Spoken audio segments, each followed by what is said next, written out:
తూర్పుగోదావరి జిల్లా రాజమండ్రిలో వైసీపీ నేతలు నిరసనకు దిగారు. సబ్ కలెక్టర్ కార్యాలయం ఎదుట పెట్రోల్ ధరలు పెంపును నిరసిస్తూ ఆటోకు తాళ్లు కట్టి లాగుతూ ధర్నా చేపట్టారు. బాబు పాలనలో బతుకు బండి భారం అంటూ నినాదాలు చేశారు. ఈ నిరసనలో మాజీ ఎంపీ మార్గాని భరత్ పాల్గొన్నారు. అనంతరం సబ్ కలెక్టర్కు వినతి పత్రం అందజేశారు.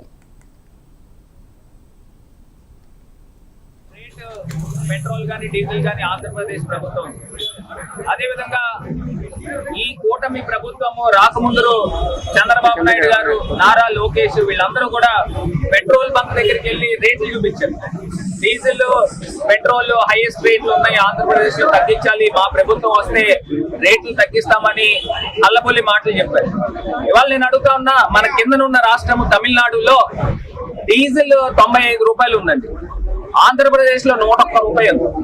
అదే విధంగా పెట్రోల్ చూస్తే అక్కడికి ఇక్కడికి సుమారుగా 6-7 రూపాయలు వ్యత్యాసం కనబడతా ఉంది.